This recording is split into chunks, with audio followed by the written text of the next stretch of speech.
Saudara-saudari terkasih dalam Kristus, hari ini Sabtu 24 Februari 2024 dalam pekan pertama Prapaskah tahun B.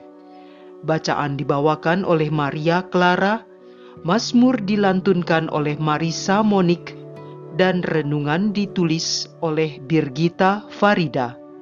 Selamat menekuni Sabda Allah. Marilah kita semakin bersolider dengan peduli kepada sesama.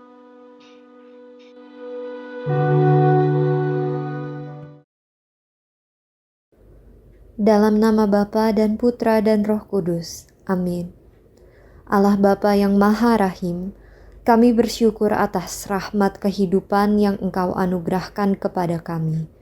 Engkau senantiasa membimbing kami untuk semakin dekat dan semakin mengenal-Mu. Pada saat ini, kami mau datang kepadamu dan mendengarkan sabda-Mu. Kami mau semakin mencari kehendak-Mu dan menghayati sabda-Mu dalam kehidupan kami sehari-hari.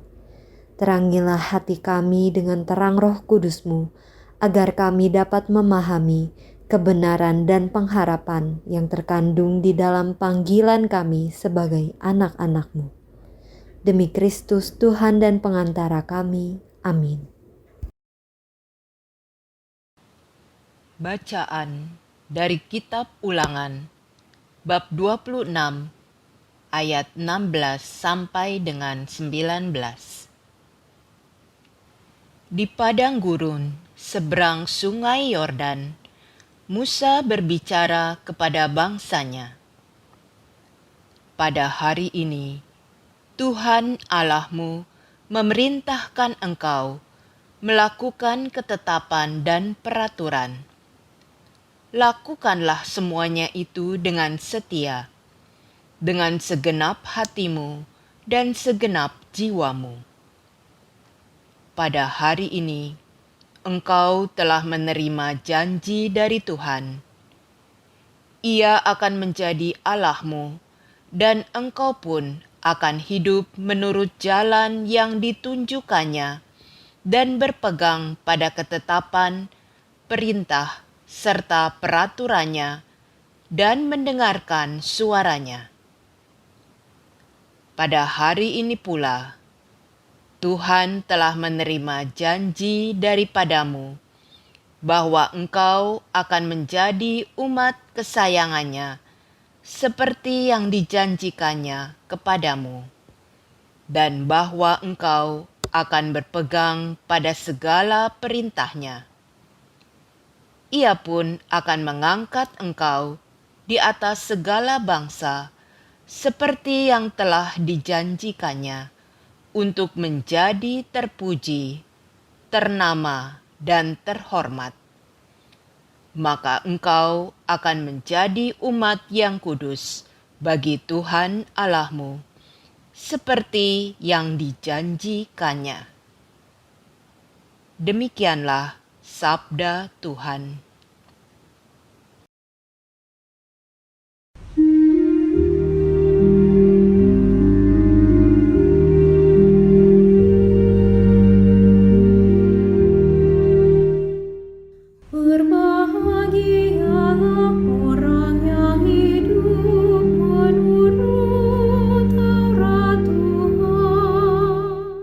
Berbahagialah orang-orang yang hidupnya tidak bercela, yang hidup menurut Taurat Tuhan.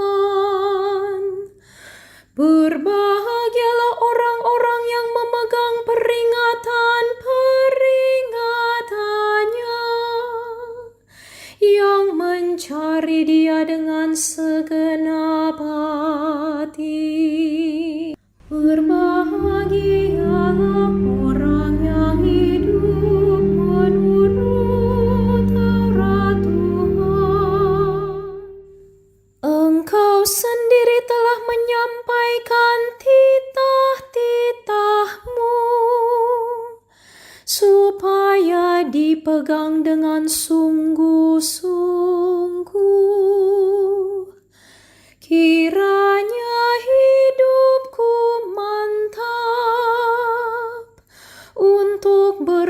berpegang pada ketetapan-Mu. Berbahagialah orang yang hidup menurut Taurat Tuhan. Aku akan bersyukur kepadamu dengan hati jujur, apabila aku belajar hukum-hukum-Mu yang adil. Aku akan berpegang pada ketetapan-ketetapan-Mu. Janganlah tinggalkan aku sama sekali. Berbahagialah orang yang hidup menurut Taurat Tuhan.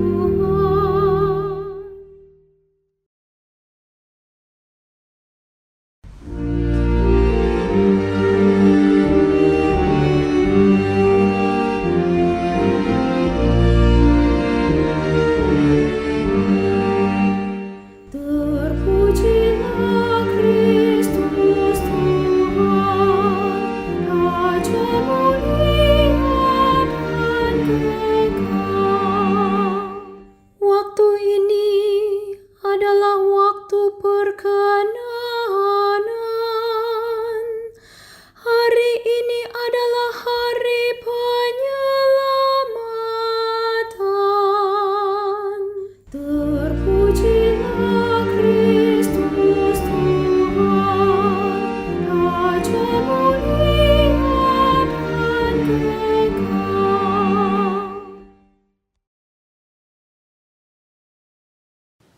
Inilah Injil suci menurut Matius. Matius bab 5 ayat 43 sampai dengan 48. Dalam khotbah di bukit, Yesus berkata kepada murid-muridnya, "Kamu telah mendengar firman, kasihilah sesamamu manusia dan bencilah musuhmu. Tetapi aku berkata kepadamu, kasihilah musuh-musuhmu dan berdoalah bagi mereka yang menganiaya kamu. Karena dengan demikian, kamu menjadi anak-anak Bapamu yang di surga. Sebab Ia membuat mataharinya terbit bagi orang yang jahat dan bagi orang yang baik pula. Hujan pun diturunkannya bagi orang yang benar dan juga orang yang tidak benar. Apabila kamu mengasihi orang yang mengasihi kamu, apakah upahmu? Bukankah pemungut cukai juga berbuat demikian? Dan apabila kamu hanya memberi salam kepada saudara-saudaramu saja, apakah lebihnya daripada perbuatan orang lain? Bukankah orang yang tidak mengenal Allah pun berbuat demikian? Karena itu, haruslah kamu sempurna, sebagaimana Bapamu yang di surga sempurna adanya." Demikianlah sabda Tuhan.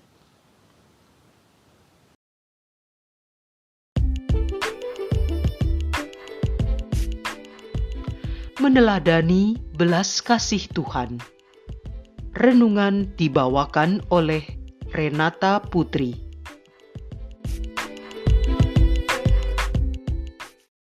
Bapak, Ibu, kaum muda dan anak-anak yang terkasih, Shalom. Damai sejahtera Tuhan kita Yesus Kristus beserta kita sekalian.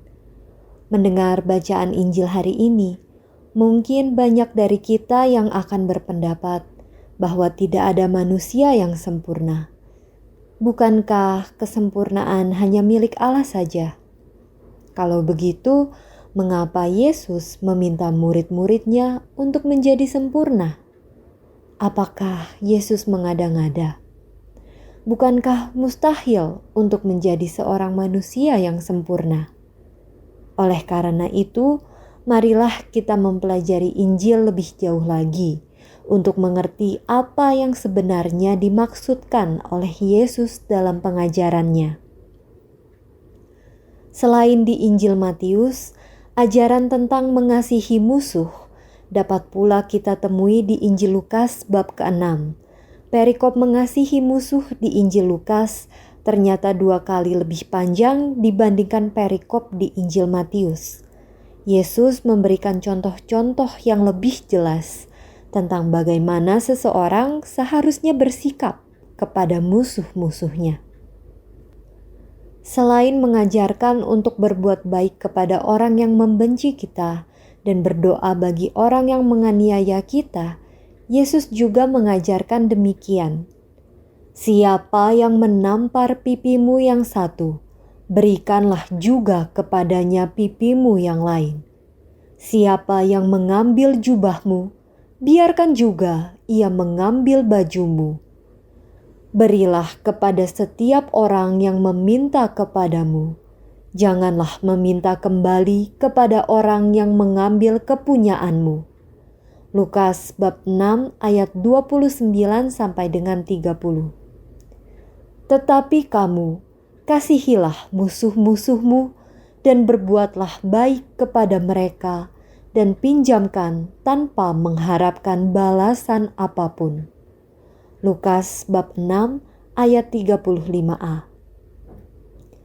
Ajaran Yesus sangatlah bertentangan dengan hukum yang berlaku pada saat itu, dan bahkan secara umum juga bertentangan dengan hukum yang dianut masyarakat modern saat ini. Masyarakat dunia memegang prinsip keadilan di dalam hukumnya. Prinsip ini mengacu pada keseimbangan, kesetaraan, dan perlakuan yang adil bagi semua individu. Contohnya, seseorang yang meminjamkan uang kepada orang lain tentu sah-sah saja apabila ia menagihkan sejumlah uang yang sama kepada orang itu. Apabila terjadi gagal bayar, usaha-usaha untuk menagih juga tentunya dapat ditempuh bahkan sampai ke jalur hukum. Contoh lain adalah apabila seseorang terbukti melakukan pembunuhan berencana, maka orang tersebut dapat dikenakan sanksi pidana yang dapat berupa hukuman mati atau hukuman penjara dalam waktu yang sangat lama. Di mata dunia adalah suatu kebodohan apabila orang yang disakiti atau dirugikan malah membalas perbuatan jahat yang ia terima dengan perbuatan baik. Apalagi kalau diminta untuk memberkati dan bahkan mendoakan orang jahat tersebut. Di mata dunia, apa yang diajarkan Yesus sangatlah tidak masuk akal dan bahkan dapat dikatakan tidak adil. Sekarang marilah kita bandingkan kalimat pada akhir perikop tentang mengasihi musuh dari masing-masing Injil. Dalam Injil Matius, Yesus mengatakan, "Karena itu, haruslah kamu sempurna, sama seperti Bapamu yang di surga sempurna." Matius bab 5 ayat 48. Sedangkan dalam Injil Lukas, Yesus mengatakan, "Hendaklah kamu murah hati, sama seperti Bapamu murah hati." Lukas bab 6 ayat 36. Kata murah hati yang digunakan oleh penginjil Lukas dalam bahasa Inggris adalah merciful, atau dapat diartikan juga sebagai belas kasihan. Setelah membandingkan kedua kalimat tersebut, kita dapat menyimpulkan bahwa kesempurnaan yang dimaksudkan Yesus adalah dengan berbelas kasih kepada sesama. Sama seperti Allah Bapa yang telah berbelas kasih kepada umatnya, Yesus mengajarkan agar kita pun meneladani belas kasih Allah kepada sesama kita. Belas kasih Allah Bapa yang terbesar telah ditunjukkan dengan menghapus dosa-dosa umat manusia dan menanggungkan hukuman atas dosa-dosa itu kepada putranya sendiri. Belas kasih Allah telah memindahkan manusia dari maut kepada hidup. Belas kasih Allah didasarkan bukan pada prinsip keadilan, tetapi pada kerahiman ilahi. Hal itu berbeda dengan yang dianut dunia, yaitu prinsip keadilan. Sekiranya Allah hanya menganut prinsip keadilan, maka Allah seharusnya menjatuhkan hukuman kepada seluruh umat manusia. Kitab suci menuliskan bahwa semua orang telah berbuat dosa dan telah kehilangan kemuliaan Allah. Roma bab 3 ayat 23. Dan upah dosa adalah maut. Roma bab 6 ayat 23. Sesungguhnya tidak ada satupun manusia yang akan terluput dari maut. Hanya oleh belas kasih Allah saja manusia dapat memperoleh keselamatan dan kehidupan kekal. Sebagai anak-anak Allah, Yesus ingin agar kita menempatkan belas kasih di atas prinsip keadilan dalam hubungan dengan sesama kita, termasuk musuh-musuh kita. Apabila ada orang yang berhutang kepada kita dan belum mampu untuk membayar, kita dapat memberikan toleransi waktu pembayaran atau membebaskan sebagian atau bahkan seluruh hutang orang itu. Dengan menunjukkan belas kasih seperti ini, mungkin kita dapat menyelamatkan hidup seseorang atau bahkan satu keluarga. Apabila ada orang yang berbuat salah kepada kita, kita tidak perlu menunggu sampai orang itu meminta maaf pada kita. Tapi kita dapat segera memberikan pengampunan dan tidak lagi menyimpan atau mengungkit-ungkit kesalahan orang itu. Yesus mengajarkan kita agar kita tidak membalas kejahatan dengan kejahatan, tetapi dengan kebaikan. Dalam pengajarannya, Yesus juga mengatakan demikian. Sebagaimana kamu kehendaki supaya orang perbuat kepadamu, perbuatlah juga demikian kepada mereka. Lukas bab 6 ayat 31. Tentunya kita sendiri mau untuk mendapatkan belas kasihan di saat kita melakukan kesalahan.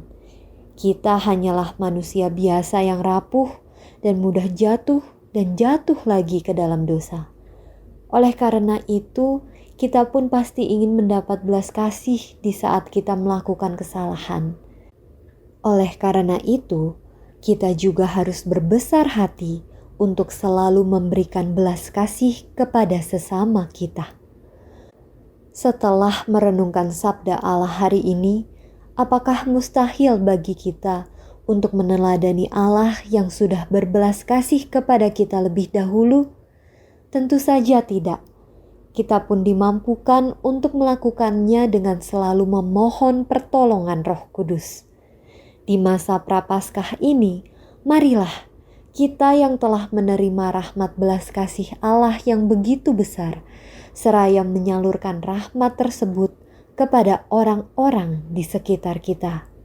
Apabila kita melakukannya, maka apa yang dikatakan oleh pemazmur akan kita alami di dalam hidup kita, yaitu berbahagialah mereka yang menaati hukum Tuhan.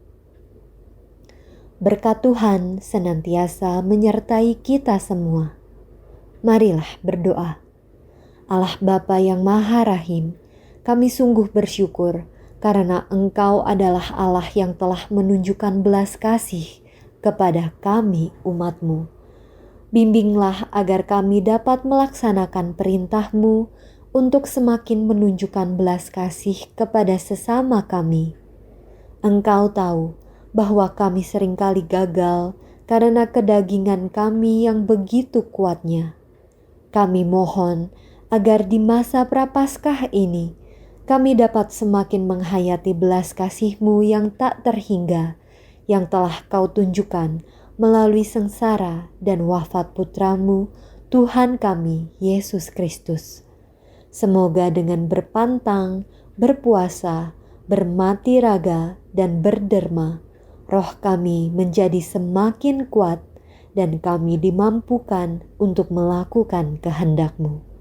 Demi Kristus Tuhan dan Penyelamat kami. Dalam nama Bapa dan Putra dan Roh Kudus. Amin.